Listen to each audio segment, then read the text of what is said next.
Hello दोस्तों, क्या हाल है। तारीख आज 12 अक्टूबर 2025 दिन रविवार, और आइए आज बात करते हैं आज के मुख्य समाचार में देश भर की तमाम बड़ी खबरों पर नजर डालते हैं। भारत में 2025 में घरों में रखे सोने की कुल संपत्ति अब $3.8 ट्रिलियन हो गई है। सोने की कीमत में 62% की तेजी ने इसे देश की जीडीपी का लगभग 89% बना दिया है। भारत में सोना भाव आज फ्यूचर्स बाजार में 527 रुपए की वृद्धि के साथ 10 ग्राम 21,020 रुपए पर पहुंचा है। चांदी की कीमतों में भी वैश्विक रुझान व मौद्रिक नीति की आशाएं असर दिखा रही है।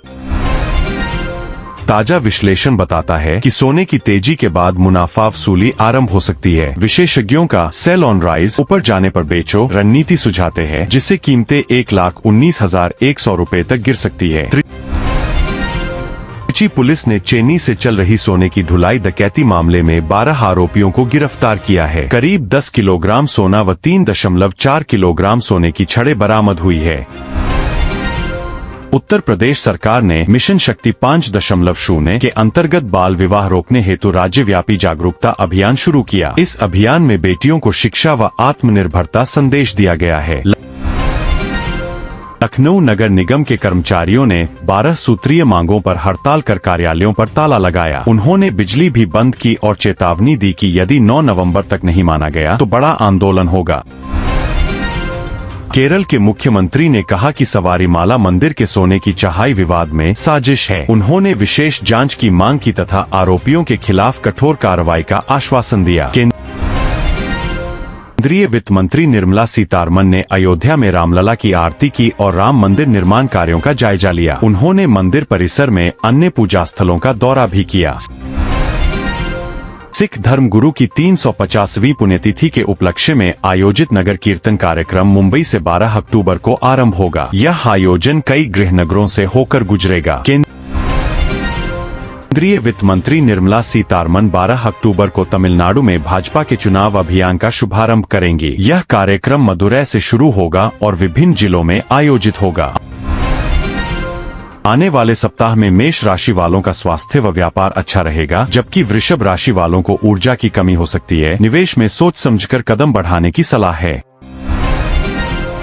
संयुक्त राष्ट्र मुख्यालय में हिंदी दिवस समारोह मनाया गया। वक्ताओं ने कहा कि हिंदी भाषा भारत की सांस्कृतिक एकता का प्रतीक है और वैश्विक स्तर पर भारत की पहचान बढ़ाती है। राजग और सहयोगी दलों ने सीट बंटवारे पर सहमति कर ली है। बताया जा रहा है कि 13 अक्टूबर को पहली सूची जारी होगी और 17 अक्टूबर से नामांकन प्रक्रिया शुरू होगी। राजस्थान सरकार ने केंद्रीय गृह मंत्री अमित शाह की 13 अक्टूबर की जयपुर यात्रा की तैयारियों की समीक्षा की है। सभी प्रशासनिक इंतजामों को समय पर पूरा करने के निर्देश दिए गए हैं। उत्तर प्रदेश में जनधन योजना के तहत अब तक 9.52 करोड़ से अधिक खाते खोले गए हैं, जो ग्रामीण और मजदूर वर्गों को बैंकिंग व डिजिटल सेवाओं से जोड़ने में सहायक है। महाराष्ट्र व मध्य प्रदेश ने निवेश प्रस्तावों में 74,300 करोड़ रुपए का आंकड़ा पार किया। नवीकरणीय ऊर्जा व अन्य क्षेत्र शामिल है, जिससे 7,000 रोजगार सृजित हो सकते हैं। सोमवार से अमेरिका के राजदूत सेरियो गोर एवं माइकल रिगास भारत का दौरा करेंगे। द्विपक्षीय मामलों, रक्षा, व्यापार एवं रणनीतिक भागीदारी की चर्चा मिलेगी। भारत और अमेरिका के बीच रक्षा एवं सुरक्षा सहयोग को और मजबूत करने के लिए उच्च स्तरीय वार्तालाप शेड्यूल्ड है। रणनीतिक साझेदारी को नया बल मिलने का अवसर। अयोध्या में 26,02.6 मिलियन दिए सरयू घाटों में जलाकर गिनीज वर्ल्ड रिकॉर्ड बनाने की योजना है। दीपोत्सव 2025 में भक्तिपूर्ण माहौल रहेगा। उत्तर प्रदेश ने बाल विवाह के खिलाफ मिशन शक्ति 5.0 के तहत जागरूकता बढ़ाई है। बेटियों को शिक्षा और आत्मनिर्भरता का अधिकार देने पर जोर। उत्तर प्रदेश सरकार ने ऐसी योजना की घोषणा की है जिसमें 25,000 रुपए इनाम और राहवीर सम्मान मिलेगा यदि किसी घायल व्यक्ति को 4 घंटे के अंदर अस्पताल पहुंचाया जाए। मौसम विभाग ने पश्चिमी उत्तर प्रदेश के 13 जिलों में अगले 24 घंटे के लिए भारी बारिश और ओले गिरने की चेतावनी जारी की है।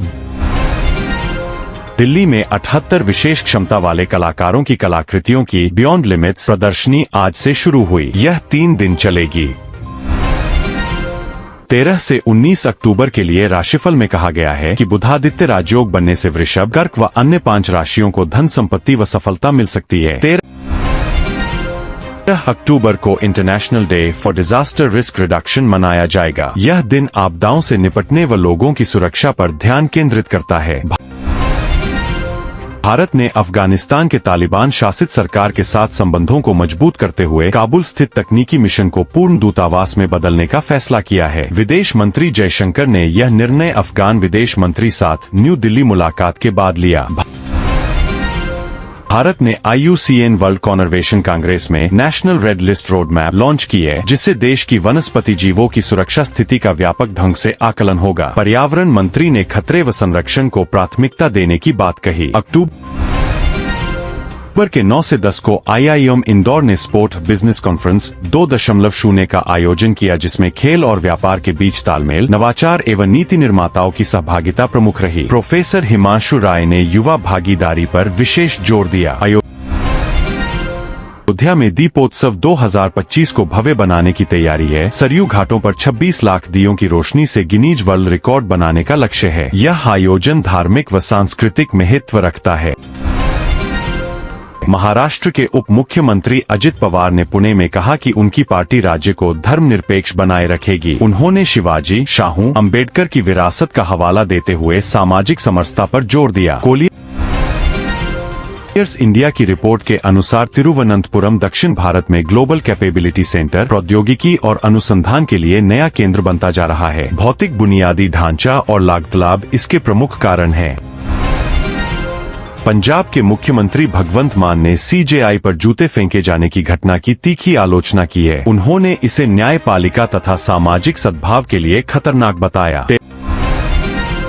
तेलंगाना सरकार ने तेलंगाना राइजिंग 2047 योजना के लिए अक्टूबर के 10 से 25 के बीच नागरिक सर्वे शुरू किया है। उद्देश्य है नागरिकों के विचार जुड़ना, आर्थिक विकास, रोजगार, कृषि एवं महिला सशक्तिकरण को शामिल करते हुए विकास की दिशा तय करना। करवा चौथ 2025 के मुहूर्त और पूजा सामग्री की सूची खुली है। इस पर्व की पूजा विधियों, महत्व तथा व्रत के नियमों को हिंदी में विस्तार से बताया गया है, जिससे दंपतियों को तैयारी करने में सहूलियत हो। जर्मनी इंडिया इनोवेशन समिट 2025 में प्रवक्ता ने कहा कि भारत जर्मनी सहयोग से नवाचार, इनोवेशन, अर्थव्यवस्था और सतत विकास को बल मिलेगा। वैश्विक चुनौतियों से निपटने के लिए यूरोप भारत साझेदारी पर जोर। America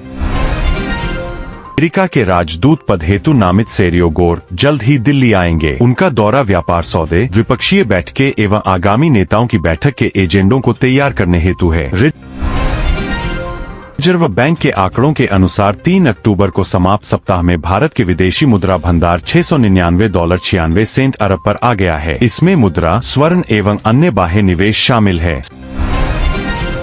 state bank of India ने अधिसूचित किया कि 11 अक्टूबर को कुछ डिजिटल बैंकिंग सेवाएं UPI, IMPS, NEFT निर्धारित रखरखाव के कारण मुख्यतः रात के समय डाउन रहेंगी। ग्राहकों से समय योजना अनुरोध की है।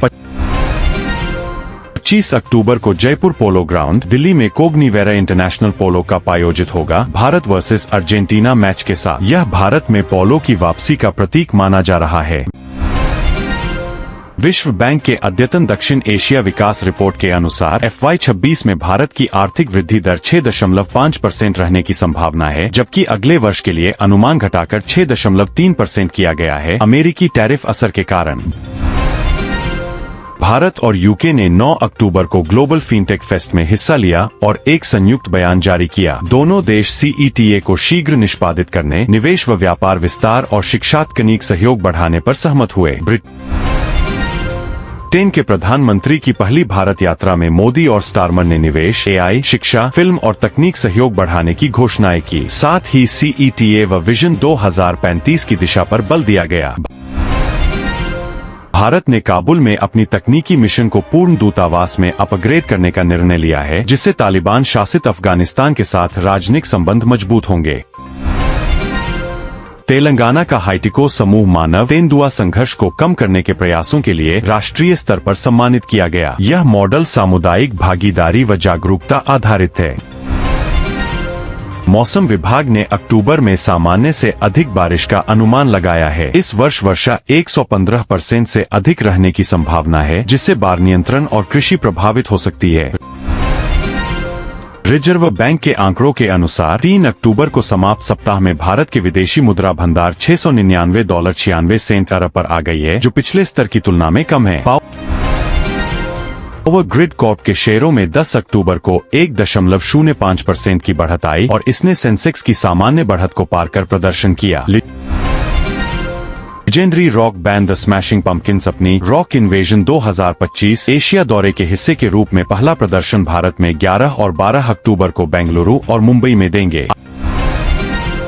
IIM इंदौर ने 9-10 अक्टूबर को स्पोर्ट बिजनेस कॉन्फ्रेंस 2.0 का आयोजन किया, जिसमें खेल, व्यापार एवं नवाचार के विषयों पर विशेषज्ञों ने विचार साझा किए।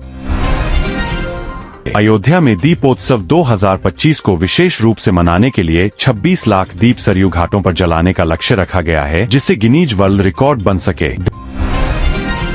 दिल्ली में IIC इंडिया इंटरनेशनल सेंटर का वार्षिक कला एवं संस्कृति महोत्सव 10-14 अक्टूबर तक ऐसे विद मैक्रोम बने 10 शी स्पीक्स विषय पर आयोजित हो रहा है, जिसमें महिला अभिव्यक्ति को केंद्र में रखा गया। हम आशा करते हैं कि आपको सारी जानकारी इस वीडियो में मिल गई होगी। ऐसे ही और न्यूज देखने के लिए हमारे चैनल ANT न्यूज को सब्सक्राइब कीजिए। वीडियो अच्छा लगा हो तो लाइक करिए और वीडियो को अपने दोस्तों के पास शेयर भी कर दीजिए। रोजाना ऐसे ही इंफॉर्मेटिव वीडियो सबसे पहले देखने के लिए सब्सक्राइब करके बेल आइकॉन को प्रेस कर लीजिए, ताकि मेरी आने वाली सारी वीडियो की नोटिफिकेशन आप तक सबसे पहले पहुँचे। कल सुबह 5 बजे मिलते हैं आपसे एक और नए इंफॉर्मेटिव वीडियो में। तब तक के लिए जय हिंद, जय भारत।